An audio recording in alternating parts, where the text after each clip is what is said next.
Hello everyone and welcome to Barely Tactical. I'm Sean and today we've got another faction focus. We're having a look at the vampire counts and all their undead glory, and that's all I can pretty much say. Normal disclaimer, I'm not a Warhammer expert, I'm not a Total War expert, so if I do get anything wrong or if I've missed anything that you think is important, please do let me know in the comments, and let's just jump right into it. Manfred von Carstein, the first creepy-looking dude of the vampire lineup. He starts with one blood kiss, he has a campaign movement range of plus 10% for all characters, an upkeep of minus 15% for Graveguard and Black Knight units, a recruit rank of plus 2 for Graveguard and Black Knight units, a Winds of Magic Power Reserve of plus 30 in his army, a leadership of plus 10 when fighting against men in his army. Now we have Helman Gorst, the guy who really looks like he needs the help of a professional rather bloody quickly. He has the bounce spell of Lesser Raised Dead for Corpse Cart and Mortis Engine units, a casualty replenishment rate of plus 20%, recruit rank plus 3 for Corpse Cart units, a research rate of plus 20%, all units in Lord's army receive poison attacks, and armor plus 15 for zombie units in his army. Vlad von Carstein, or Vlad the Chad, as I've heard many people call him. He starts with one blood kiss and has access to a unique building in Castle Drakenhof, a campaign movement of plus 10% for all characters. He has the attribute Siege Attacker. He has Undying Love, which means plus 15 melee attack and defense when Vlad and Isabella are reinforcing each other. All units in the Lord's army also have Vanguard deployment. Isabella von Carstein, the main vampire lady herself. She starts with one blood kiss, has access to a unique building in Castle Drakenhof, has a hero capacity of plus 3 for vampires, a weapon strength of plus 25% for embedded vampire heroes. She shares the same Undying Love perk that Vladdy Boy does. She has a melee attack and defense increase of plus 10 for embedded vampire heroes in her army. Last but not least, Heinrich Kemmler, a somewhat knockoff cosplay of Gandalf in my view. He has a suitable climate of mountains, he has a diplomatic relations increase of plus 30 with Chaos, he has an upkeep of minus 50% for Necromancer heroes, all units in Lord's army are immune to non-vampire count territory attrition, god that was hard to get out, a hero recruit rank of plus 2 for necromancers in the local province, and Heinrich can summon Krell, a powerful hero in battle. So how they play in battle. Hordes, and absolutely tons of hordes.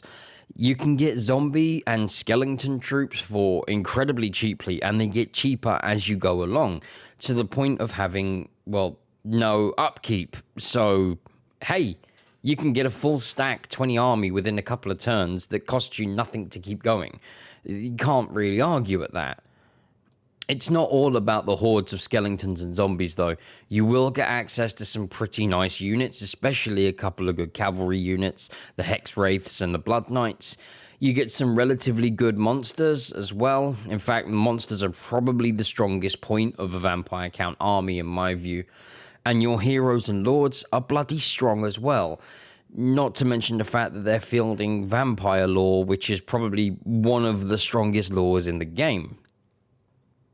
My personal feeling on the vampire counts army is they're not one of my favorites. It's purely for the fact that they have no ranged units unless you count heroes and lords as, you know, because they're spellcasters.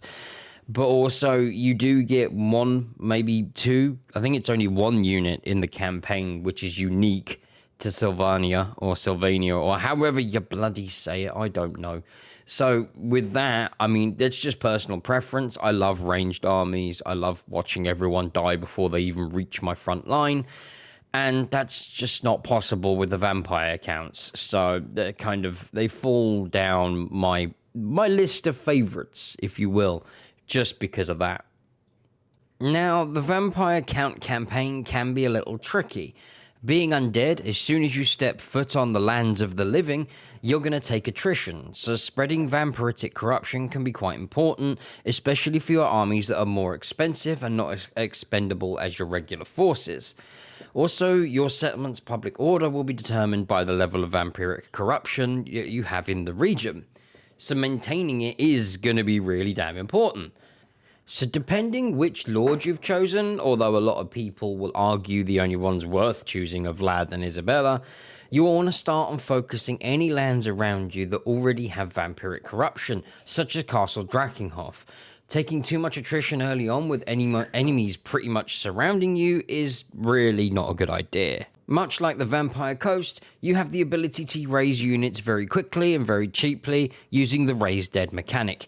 This is going to become very, very useful, enabling you to build up full stacks very quickly, very cheaply once you've unlocked certain things in the tech tree. And so this is going to become something you use a hell of a lot in the campaign. Blood Kiss and Bloodlines. Now, this is a unique Lord recruitment mechanic in which, as a vampire, you require the currency of Blood Kisses. As you acquire these through killing an enemy faction leader in battle, through assassination, or through confederating your enemies, they could be used to recruit a lord through the bloodline option. These lords are often very powerful, and you can recruit more than one from a specific bloodline, which you will then get extra benefits from doing so. The Vampire Count tech tree is pretty damn straightforward. You've got no resource cost or building requirements locking your choices, so you're pretty much free to go down what you want. You have 4 focused trees. One focuses on skeletons and zombie units, a tree that focuses on crypt ghouls and crypt horrors, another one that focuses on vampiric beasts, and another one that focuses on the campaign itself, giving you various buffs. The Vampire Count economy. Now, this is the last thing we'll look at, and it's a weird one. It's very different from standard economy, given the fact that it looks different and has a different name.